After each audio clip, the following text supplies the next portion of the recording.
Shalom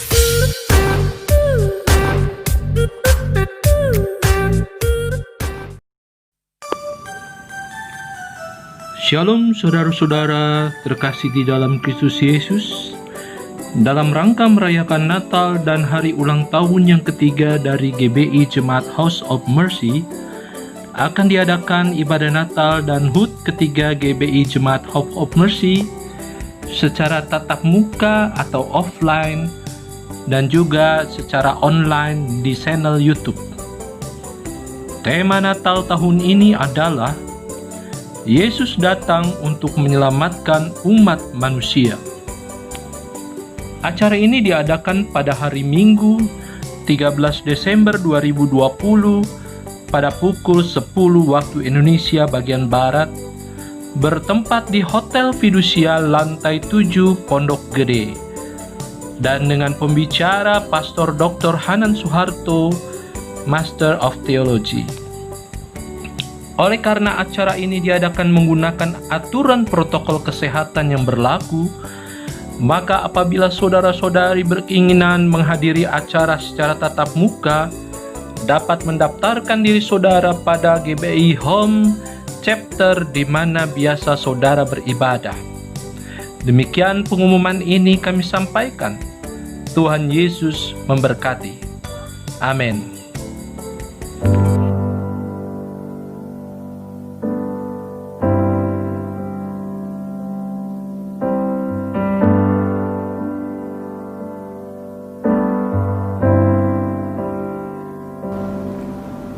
Syukur untuk setiap rencanamu dan rancanganmu yang mulia.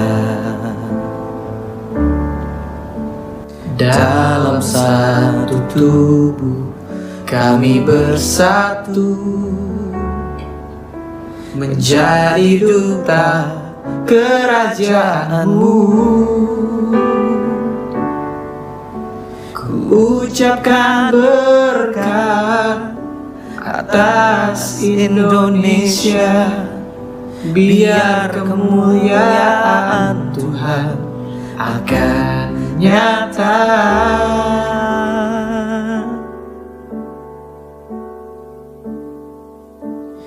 Bagi bangsa ini kami berdiri dan membawa doa kami kepadamu.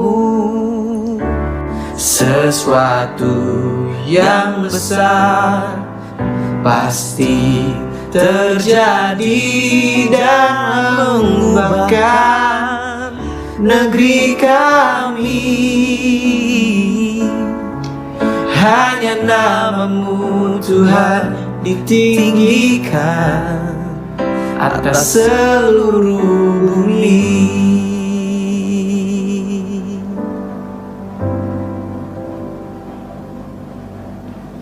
Kami rindu melihat Indonesia pulih dari semua problema, hidup dalam jalan kebenaranmu, pancarkan terang kemuliaanmu. Ku ucapkan berkat atas Indonesia, biar kemuliaan Tuhan akan nyata. Bagi bangsa ini kami berdiri dan membawa doa kami kepadamu. Sesuatu yang besar pasti terjadi dan mengubahkan negeri kami. Hanya namamu Tuhan ditinggikan atas seluruh bumi.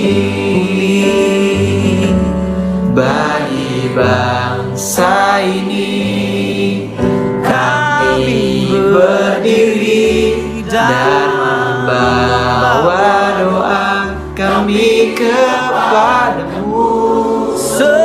Sesuatu yang besar pasti terjadi dan mengubahkan negeri kami.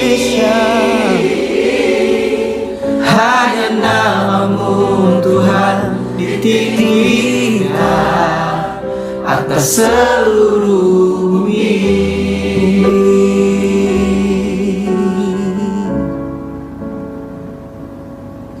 Hanya nama-Mu Tuhan ditinggikan atas seluruh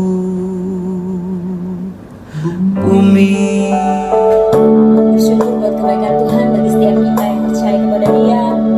Begitu banyak kasih setia-Nya tidak pernah meninggalkan kita. Tidak dapat kita membalas kasih-Nya kecuali melalui puji dan sembah Dia, Allah kita Tuhan Yesus Kristus. Terima kasih Tuhan, terima kasih Tuhan, terima kasih Tuhan, terima kasih Tuhan. Kau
semuanya. Shalom Bapak Ibu yang dikasihi Tuhan. Apa kabar? Semuanya bersuka cita? Puji Tuhan. Sebelum kita mendengarkan akan kebenaran firman Tuhan, mari kita tundukkan kepala, kita berdoa. Bapa di dalam surga, kami mengucap syukur dan terima kasih Tuhan buat kasih anugerah-Mu, buat penyertaan-Mu di dalam setiap kehidupan kami. Tuhan, kami bersyukur untuk segalanya Tuhan. Saat ini kami mau mendengarkan akan kebenaran firman-Mu. Pimpin kami ya Tuhan, supaya kami bisa mengerti akan kebenaran firman-Mu. Dan biarlah firman-Mu ini Tuhan menuntun kami ke jalan yang sesuai dengan kehendak-Mu. Terima kasih Tuhan, kami sambut kebenaran firman-Mu di dalam nama Tuhan Yesus Kristus. Haleluya. Amin. Amin. Puji Tuhan. Bapak Ibu yang dikasihi Tuhan, Haris Simamora divonis oleh Pengadilan Negeri Bekasi dengan hukuman mati pada tanggal 31 Juli tahun 2019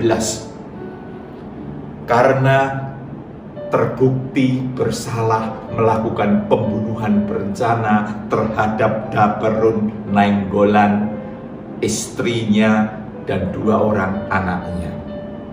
Putusan itu dibacakan oleh Hakim Juyamto selaku Hakim Ketua Majelis di dalam perkara tersebut.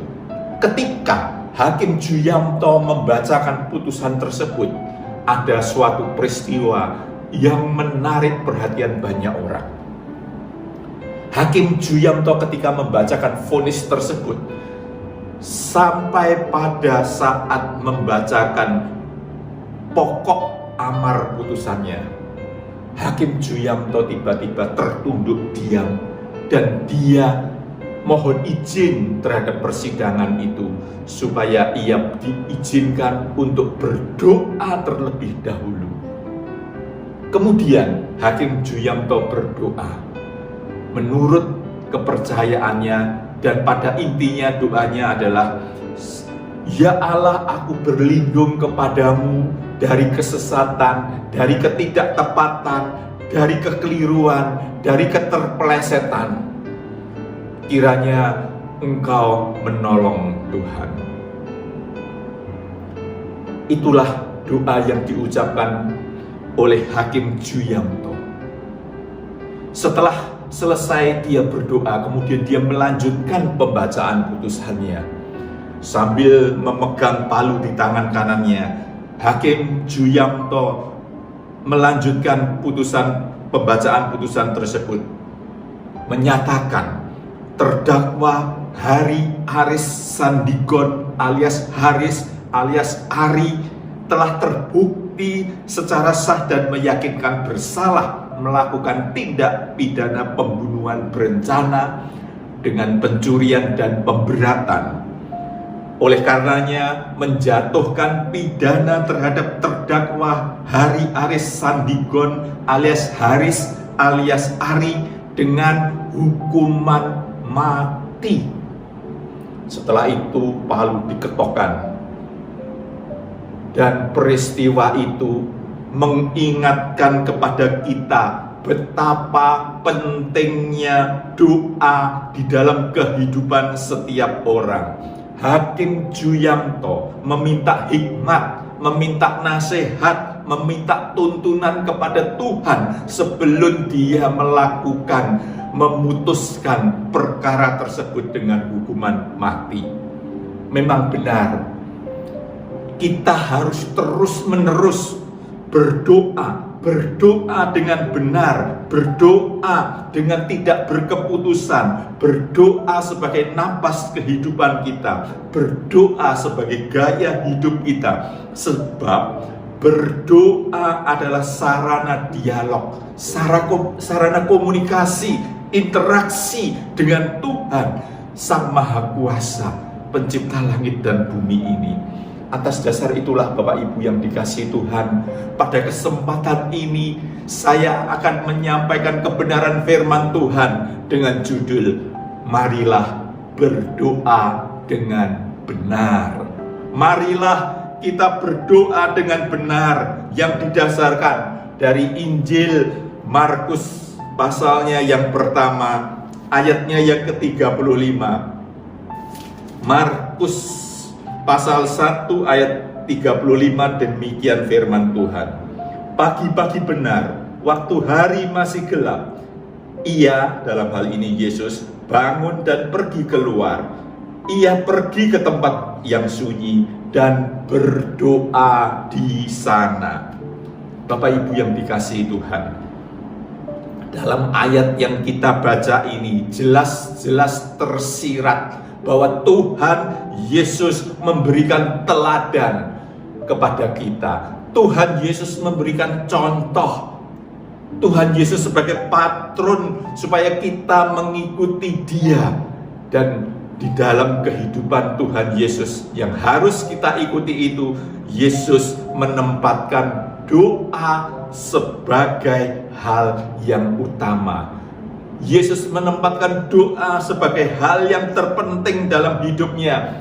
Dan Tuhan Yesus berharap kita bisa mengikuti jejaknya tersebut. Berdoa adalah hal terpenting dalam kehidupan dan dalam pelayanan Tuhan Yesus. Terbukti sebelum Tuhan Yesus memulai pelayanannya di dunia ini untuk melakukan kehendak Bapa di surga, Tuhan Yesus terlebih dulu berdoa dengan sungguh-sungguh. Berdoa dengan sungguh-sungguh, bahkan ia berdoa 40 hari, 40 malam lamanya. Dia berdoa dengan kesungguhan hati. Dan oleh kuasa doa itu Tuhan Yesus dapat menghadapi semua godaan, semua tantangan, semua permasalahan di dalam kehidupannya, semua daya tipu iblis yang hendak menjebak dia dengan menawarkan akan keindahan dunia, kenyamanan dunia dengan segala fasilitasnya, ya, kekuasaan, kehormatan, kekayaan. Tuhan Yesus dapat tolak dengan tegas. Demikian juga ketika iblis menggoda dia dengan kenikmatan kedagingannya, yaitu untuk menjadikan batu-batu menjadi roti. Tuhan Yesus katakan, manusia tidak hanya makan dengan roti, tetapi dengan setiap firman yang keluar dari mulut Allah. Demikian juga Tuhan Yesus di dalam kehidupannya, dia mengutamakan doanya. Alkitab bahkan mencatat Tuhan Yesus seringkali pergi menyendiri untuk berdoa, bahkan hingga akhir hayatnya ketika dia dalam kondisi yang sakit di kayu salib. Dalam penderitaannya dia masih berdoa. Kalau kita membaca di dalam Injil Markus 6 ayat 46 disebutkan, setelah ia berpisah dari mereka, ia pergi ke bukit untuk berdoa. Demikian juga di dalam Injil Lukas 6 ayat ke-12 dikatakan, pada waktu itu pergilah Yesus ke bukit untuk berdoa, dan semalam-malaman ia berdoa kepada Allah. Itulah bukti bahwa Tuhan Yesus sungguh-sungguh mengutamakan doa di dalam kehidupannya. Doa adalah bagian terpenting dalam kehidupan setiap umat manusia, termasuk diantaranya orang-orang Yahudi pada saat itu, yang kehidupan beragamanya itu sangat kuat dan menjadikan doa sebagai kegiatan sehari-hari. Namun Tuhan Yesus mengatakan, menasihati kepada murid-muridnya supaya jangan mengikuti gaya berdoa orang-orang Yahudi yang munafik tersebut. Orang-orang Yahudi, tokoh-tokoh agama Yahudi sengaja berdoa di pinggir jalan, di perempatan-perempatan jalan dengan suara yang nyaring untuk dipertunjukkan kepada orang, untuk kegagahan dia, untuk kesombongan dia. Doa-doa yang semacam itu adalah doa yang munafik. Sikap pamer menunjukkan sikap tidak menghormati Tuhan. Tuhan dijadikan komoditi, Tuhan dijadikan alat untuk membanggakan dirinya, supaya dirinya disanjung oleh manusia. Mereka juga seringkali berdoa dengan panjang lebar, bertele-tele, seperti kebiasaan orang-orang yang tidak mengenal Allah. Padahal kalau berdoa diulang-ulang, bertele-tele, itu menunjukkan mereka tidak sedang berdialog, tidak sedang bercakap-cakap secara wajar. Ini mengesankan tidak ada hubungan interaksi dua pihak. Doa adalah suatu dialog, suatu interaksi, perjumpaan dua pribadi antara Allah dengan kita.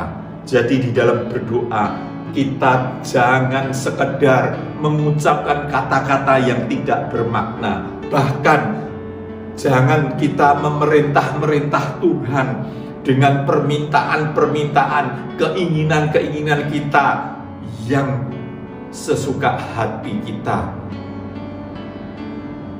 Kita memang harus berdoa dengan benar. Kita harus berdoa dengan benar supaya Allah berkenan kepada kita. Pertanyaannya, bagaimana supaya kita bisa berdoa dengan benar? Bagaimana supaya kita bisa berdoa dengan benar? Yang pertama, Bapak Ibu yang dikasihi Tuhan, kita harus berdoa sesuai dengan kehendak Tuhan. Ketika kita berdoa, doa kita itu harus seperti apa yang Tuhan kehendaki. Dan percayalah, kehendak Tuhan itu luar biasa, sangat baik, sangat indah. Di dalam Injil Matius 7 ayatnya yang ke-7. Matius 7 ayat yang ke-7 dikatakan, mintalah maka akan diberikan kepadamu, carilah maka kamu akan mendapat, ketoklah maka pintu akan dibukakan bagimu. Dikatakan mintalah maka akan diberikan kepadamu. Kita harus memperhatikan kata akan diberikan, ya. Jangan kita menafsirkan, oh, firman Tuhan mengatakan minta akan diberikan, ya. Minta akan pasti doa kita akan dikabulkan, bukan. Ayat ini mengatakan mintalah akan diberikan. Akan diberikan itu beda dengan dikabulkan. Dalam terjemahan di dalam bahasa Inggris King James Version ditulis it shall be given. Itu akan diberikan. Diberikan bukan berarti dikabulkan. Harus dipahami bahwa apa yang diberikan belum tentu apa yang kita minta. Namun yang jelas Allah Bapa di surga itu pasti merespon doa-doa kita. Doa-doa orang benar. Kita harus dapat membedakan antara dikabulkan dan diberikan. Tuhan tidak mengkabulkan doa kita karena Tuhan yang Allah yang Maha Tahu. Dia akan mempertimbangkan apakah kita pantas atau belum diberikan atau dikabulkan permintaannya. Karena mungkin ada pertimbangan-pertimbangan lain. Kalau kita meminta sesuatu dan belum saatnya dan itu akan mendatangkan yang tidak baik buat kita, maka Tuhan tidak akan mengabulkan doa-doa yang semacam itu. Jadi di dalam kita berdoa kita harus mengutamakan kehendak Allah. Kehendak Allah itu apa? Dia ingin kita hidup benar. Dia ingin kita melakukan kehendaknya. Kehendaknya apa? Dia ingin menyelamatkan kita, menjauhkan kita dari dosa supaya kita bisa pulih menjadi seperti rancangan yang semula, segambar dengan Allah, sehingga kita layak untuk diselamatkan. Seringkali ayat-ayat Alkitab ini dijadikan sebagai jaminan atau patokan bagi banyak orang. Oh, Tuhan pasti mengabulkan semua doa kita. Ini adalah hal yang keliru. Tuhan Yesus pun juga mengatakan di dalam ayat tadi, carilah maka kamu akan mendapatkan. Mengapa Tuhan Yesus mengatakan mencari? mencari hal apa yang untuk dicari. Hal ini menunjukkan ada sesuatu yang harus kita temukan terlebih dulu. Ya, seolah-olah ada yang hilang dan harus kita temukan. Yang dicari di sini bukan keinginan kita, ya. Yang dicari di sini bukan apa yang kita mintakan, melainkan kita harus mencari kehendak Tuhan terlebih dahulu. Sehingga benar kalau di dalam Injil Matius 6 ayat 33 dikatakan, carilah dahulu kerajaan Allah dengan segala kebenarannya, maka semuanya itu akan ditambahkan bagimu. Cari dulu kebenaran Allah, cari dulu kehendak Allah, maka semuanya itu akan ditambahkan bagimu.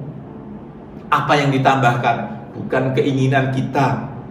Keinginan kita akan harta, akan jabatan, akan kekuasaan, akan kesenangan dan lain-lainnya itu tidak ada artinya dan tidak sebanding dengan rancangan Allah yang luar biasa, keselamatan kekal di langit yang baru, bumi yang baru. Jadi Bapak Ibu yang dikasihi Tuhan, di dalam menyampaikan permohonan dalam kita berdoa, kita harus mencari kehendak Tuhan. Kita harus tahu kehendak Tuhan bagi kehidupan kita. Jangan kita meminta hal-hal yang itu akan menyesatkan kita. Allah tidak akan pernah mengabulkan permintaan seseorang yang tidak sesuai dengan kehendaknya, karena Allah sudah mempunyai rancangan dalam keselamatan itu. Allah ingin mengembalikan kita ke dalam rancangannya yang semula, yaitu segambar dengan Allah. Kalau kita membaca di dalam Injil Yohanes 15 ayat yang ke-7, Yohanes 15 ayat yang ke-7. Jikalau kamu tinggal di dalam aku dan firmanku tinggal di dalam kamu, mintalah apa saja yang kamu kehendaki dan kamu akan menerimanya. Orang juga sering hanya melihat klausa kata, mintalah apa saja yang kamu kehendaki dan kamu akan menerimanya. Namun tidak membaca kalimat yang di depannya, tidak memperhatikan kalimat-kalimat yang mendahuluinya, yaitu tinggal di dalam aku. Apa maksudnya tinggal di dalam aku? Kita harus tinggal di dalam Dia, artinya hidup di dalam persekutuan dengan Allah. Hidup di dalam persekutuan itu kita harus bisa mengerti kehendaknya dan rencananya. Barulah kita menyampaikan sesuatu, dan apa yang kita minta itu akan Tuhan berikan. Apa yang kita minta itu Tuhan akan berikan kepada kita. Jikalau kamu tinggal di dalam aku dan firmanku tinggal di dalam kamu, mintalah apa saja yang kamu kehendaki, kamu akan menerimanya. Kita harus ada komunikasi, kita harus ada di dalam kebenaran firman Tuhan, sehingga apapun yang kita minta, Tuhan akan memberikannya. Hendaklah kita sebagai orang percaya menghormati Tuhan dan menyukakan hati Tuhan dengan menyampaikan permintaan-permintaan sesuai dengan kehendaknya. Bukan kehendak kita yang meleset dari kebenaran Tuhan. Kehendak kita yang seperti orang-orang dunia, seperti orang-orang yang belum mengenal Allah. Allah adalah pribadi yang pasti merespon doa kita, tetapi belum tentu mengabulkannya. Belum mengabulkan karena pandangan Allah kita belum pantas, belum saatnya untuk menerima itu. Maksud merespon di sini adalah Tuhan itu akan menanggapi dengan serius setiap pergumulan yang kita bawa kepadanya. Hal ini menunjukkan bahwa Allah itu merespon doa kita. Ia pasti menjawab doa kita. Namun kita harus mengerti, tidak semua doa itu dikabulkan Allah. Namun tidak ada doa yang tidak dijawab dijawab atau direspon oleh Allah. Kita harus benar-benar mempersoalkan apakah yang kita minta itu sesuai dengan kehendak Tuhan atau tidak. Bila permintaan kita itu tidak sesuai dengan kehendak Tuhan, Tuhan pasti tidak akan mengabulkan. Allah tidak akan mengabulkan doa-doa kita bila permintaannya bertentangan dengan kehendak dan rencananya. Oleh sebab itu, kita harus tinggal di dalam Dia agar kita mengerti kehendaknya. Tinggal dalam Dia artinya kita harus terus-menerus ada dalam persekutuan dengan Allah. Lewat apa? Pembacaan Alkitab, ya, mendengar kebenaran firman Tuhan yang benar, ya, berdoa sebagai alat komunikasi dengan Tuhan, bukan berdoa untuk memerintah, untuk meminta kepada Tuhan. Lewat kebenaran Alkitab yang kita pahami, lewat kehidupan kita yang taat, penurutan, dan Roh Kudus akan terus menuntun kita sehingga kita mengerti kehendak Tuhan, sehingga komunikasi doa-doa kita itu adalah doa-doa yang benar. Tuhan berkenan atas kita semua. Demikian juga Bapak Ibu yang dikasihi Tuhan, kita semua kalau berdoa diakhiri dalam nama Tuhan Yesus. Artinya apa?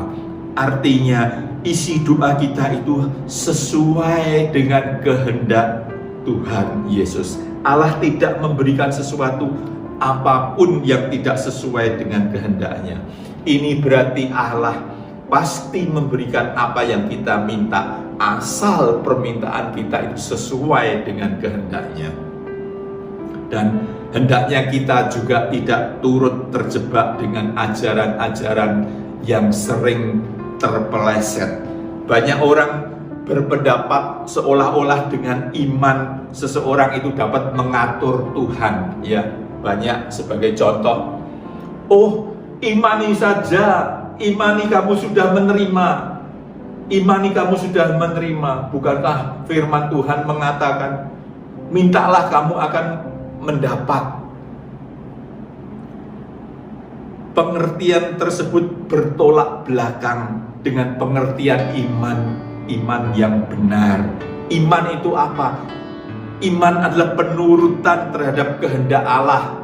Bagaimana bisa dikatakan orang beriman kalau kehidupannya tidak nurut terhadap Allah? Kalau hidupnya masih ambaradul, hidupnya masih sembarangan. Orang yang beriman hidupnya pasti menuruti kehendak Allah. Karena itu jangan katakan imani saja kamu pasti, dan imani anggap kamu sudah menerima, imani kamu sudah dikabulkan. Seseorang yang beriman itu pasti dalam penurutan dengan Allah. Orang yang hidup dalam penurutan terhadap kehendak Allah, ia akan memberi dirinya tunduk di dalam pengaturan Allah. Baginya doa, ya, doa adalah dialog untuk menemukan kehendak Allah. Doa adalah dialog untuk mencari apa yang Tuhan inginkan. Doa adalah komunikasi bagaimana supaya kita bisa menyenangkan hati Allah. Bukan untuk meminta dan bukan untuk keinginan kita. Keinginan kita, apalagi keinginan yang tidak bertepatan dengan kehendak Allah. Jadi Bapak Ibu yang dikasihi Tuhan, apabila kita ingin berdoa dengan benar, berdoalah sesuai dengan kehendak Allah. Berdoalah sesuai dengan kehendak Allah. Itu yang Tuhan kehendaki, dan itulah doa yang benar. Doa yang benar selain berdoa sesuai dengan kehendak Allah, kita juga harus berdoa dengan mempersembahkan seluruh hidup kita. Ya, poin yang kedua, doa yang benar, kita harus berdoa dengan mempersembahkan seluruh hidup kita. Apa yang dimaksud mempersembahkan seluruh hidup kita. Ya, kalau kita berdoa, pada umumnya kita selalu memanggil Allah sebagai Bapa. Begitu kita memanggil Allah sebagai Bapa, itu ada konsekuensinya. Kalau kita memanggil Bapa, berarti kita menganggap diri sebagai anak. Kalau kita sebagai anak Allah, kita wajib hidup di dalam kebenaran Allah. Kita tidak boleh hidup lagi sembarangan seperti dulu. Sejak kita memanggil Allah sebagai Bapa, kita harus mengabdi. Seluruh hidup kita hanya bagi Tuhan. Segenap hidup kita hanya untuk kepentingan Allah saja. Rasul Paulus mengatakan di dalam Roma 12 ayat 1 dan 2 dijelaskan pengertian tentang ibadah yang sejati, yaitu mempersembahkan seluruh hidup, mempersembahkan segenap hidup dan mengalami perubahan pemikiran kita atau sikap batin kita. Ya, berdoa adalah bagian dari ibadah.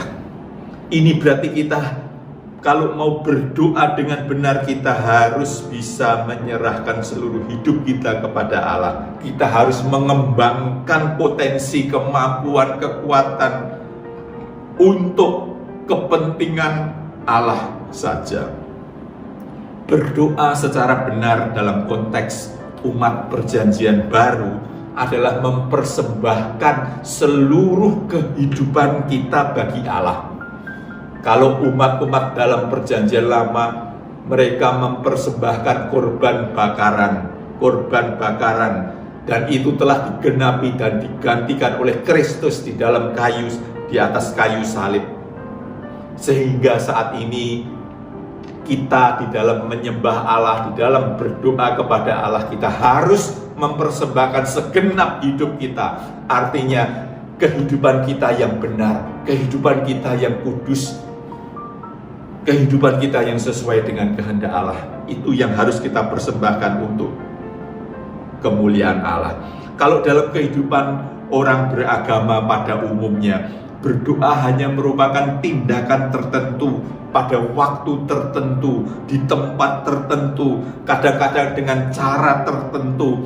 Tetapi berdoa bagi orang percaya berarti mempersembahkan seluruh hidupnya, berupa seluruh tindakan, kapanpun, dimanapun, tanpa batas. Karena orang percaya berdoa itu adalah relasi, hubungan, komunikasi, dialog dengan Allah.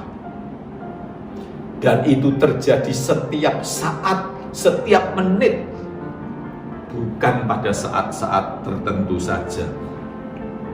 Kalau kita memperhatikan doa yang diajarkan Tuhan Yesus, ya, doa Bapa kami, ada kalimat yang menyebutkan datanglah kerajaanmu. Kerajaan Allah itu tidak hanya hadir di gedung gereja, di ruangan doa, pada saat-saat tertentu, jam-jam tertentu, tetapi Allah hadir dalam hidup kita, yaitu di dalam seluruh waktu hidup kita. Jadi orang yang mau membangun doa yang benar dalam hidupnya sebagai orang percaya, hidupnya harus dipersembahkan sepenuhnya kepada Allah, tanpa mempersembahkan hidupnya bagi Allah, yang dalam arti hidupnya harus dalam keadaan yang kudus. Kita tidak mungkin bisa berdoa dengan benar. Firman Tuhan juga mengatakan, kalau kita membaca di dalam 1 Korintus 10 ayat 31, disebutkan kalau kita makan, kalau kita minum, kalau kita melakukan apapun, haruslah kita melakukannya itu untuk Allah. Bukankah itu dalam segala hal, artinya di dalam setiap tindakan kita, kelakuan kita, apa yang kita pikirkan, biarlah itu kita persembahkan untuk Tuhan. Itu artinya kita harus mempersembahkan seluruh hidup kita hanya bagi Dia. Berdoa dengan benar artinya membangun relasi setiap saat dengan Tuhan. Tidak ada satu detik pun yang terlewatkan. upacara seremonial ataupun liturgi di gereja itu tidak menjadi media utama di dalam bersekutu dengan Allah. Boleh-boleh saja kita beribadah di gedung gereja, kita berdoa bersama-sama, tetapi itu bukan media utama untuk bersekutu dengan Allah. Setiap saat, setiap detik, apapun keadaannya, dimanapun kita berada, kita perlu berdoa, berkomunikasi, berdialog dengan Tuhan. Apapun yang akan kita pikirkan, yang kita putuskan, dan yang akan kita lakukan, komunikasikan dengan Tuhan. Itulah doa-doa yang benar. Banyak orang Kristen yang memiliki pengertian mengenai berdoa itu masih seperti orang-orang non-Kristen. Seperti misalnya orang-orang Yahudi yang sengaja berdoa dengan suara keras di tempat-tempat umum. Allah kita, Allah yang luar biasa itu tidak mungkin disuap dengan seremonial semacam itu, ya. Allah yang benar itu memperhatikan batin kita, dan batin kita itu akan terekspresikan lewat tingkah laku kehidupan kita sehari-hari. Karena itu setiap saat kehidupan kita harus benar, harus sesuai dengan kehendak Dia, dan itu yang harus kita persembahkan bagi kemuliaan Tuhan. Banyak orang Kristen yang masih terkungkung dengan cara ibadah yang seremonial. Mereka berpikir kalau dia sudah menyanyi, memuji, menyembah Tuhan, Allah pasti bertahta di atas puji-pujian. Allah akan disenangkan, kemudian doanya orang-orang itu akan dikabulkan. Padahal doa-doanya itu isinya keinginan-keinginan jasmania. Itu pemahaman yang salah. Allah kita yang luar biasa itu mana mungkin sih disenangkan dengan pujian-pujian kita, persembahan kita. Sesungguhnya ya, semuanya ini bukanlah milik kita. Kita telah ditebus oleh Allah lewat pengorbanan Yesus Kristus di kayu salib. Kita telah dibeli, harganya telah dibayar lunas di kayu salib. Apa yang kita banggakan? Pujian kita nggak ada artinya.